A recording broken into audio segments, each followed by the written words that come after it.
চাঁপাইনবাবগঞ্জের শিবগঞ্জ উপজেলার চৌকা সীমান্তে আবারও উত্তেজনা দেখা দিয়েছে। 18 জানুয়ারি দুপুরে উপজেলার বিনোদপুর ইউনিয়নের চৌকা ও কিরণগঞ্জ বিজিবি সীমান্ত ফাঁড়ির মাঝামাঝি এলাকায় এই উত্তেজনা দেখা দেয়।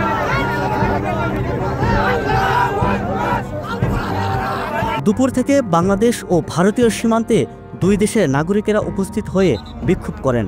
এ সময় স্থানীয়রা বলেন, এটা সমাধান হয়নি, তখন এখন উস্কানিমূলক আমাদের গাছ কাটছিল। বাংলাদেশের জনগণ যখন বাধা দেয় তখন ওরা বিএসএফ আর পাবলিক উভয় পক্ষে দুজনেই এই পাথর মনে করেন, এই পাথর তারপরে মনে করেন বম, তারপরে মনে করেন হাঁসা লাঠি যত যা আছে সব নিয়ে বাংলাদেশের জনগণের উপর আক্রমণ করেছে।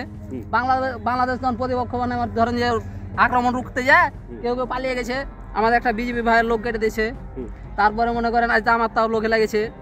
তারপরে মনে করেন এরকম করে ওকে বিএসএফ সাপোর্ট দিচ্ছে, আমরা বিএসএফ আমাদের বিজেপিতে বাধা দিচ্ছে, যেতে দেয় না। আমাদের বিজেপিতে বাধা দিচ্ছে, যেতে দেয় না। ওরা ধরো বিএসএফ সাপোর্ট দিচ্ছে, বম ফুটাচ্ছে, মনে করেন মারছে। ওর কাছে বম টম কাতা ফারসা সবই চলছে ওর কাছে, কিন্তু এদিকে তো মাল নাই যে মাল ফুটাইবে। 10টা মাল লেছে কেড়ে লেচেছে, একটা ফুটেছে আর ফুটাতে পারেনি।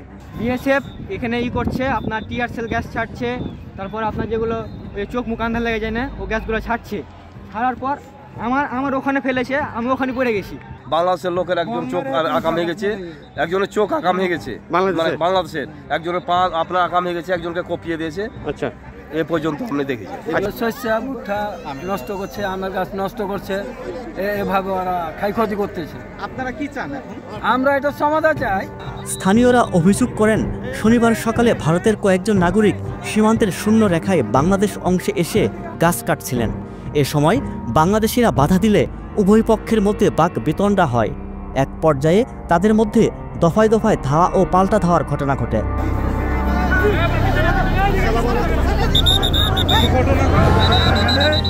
বিজিবির 59 ব্যাটালিয়নের অধিনায়ক লেফটেন্যান্ট কর্নেল গোলাম কিবরিয়া বলেন, আপনারা জানেন আমাদের চৌকা এবং কিরণগঞ্জ দুটা বিজিবি ক্যাম্পের মাঝামাঝি স্থানে 177-এর 3S বরাবর এখানে আমাদের বাংলাদেশি কিছু আম গাছ ছিল।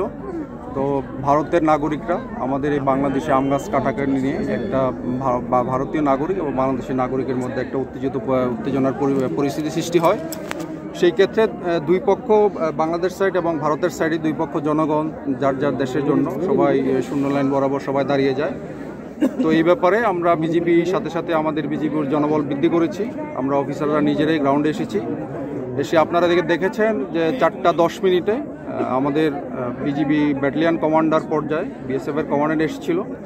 আমাদের কমান্ডেন্ট পর্যায়ে একটা ফ্ল্যাগ মিটিং হয়েছে এবং বিএসএফের পক্ষ থেকে দুঃখ প্রকাশ করা হয়েছে যে গাছগুলি কাটা হয়েছে, এটা অন্যায় হয়েছে এবং তাদের পক্ষ থেকে তারা এটা ব্যবস্থা নেবে।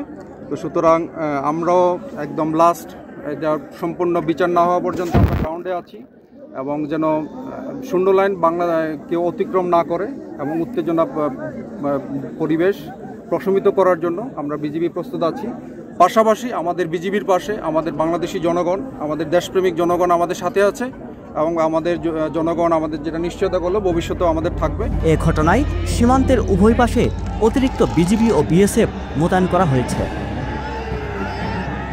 কেউ না বুঝলেও আমরা আপনার প্রয়োজন বুঝি, আর তাই তো অত্যাধুনিক ফিচার সম্বলিত বিভিন্ন সাইজ আর কালারের 250-টিরও বেশি ডিজাইন অপশন নিয়ে ওয়ালটন স্মার্ট ফ্রিজ বোঝে আপনার প্রয়োজন।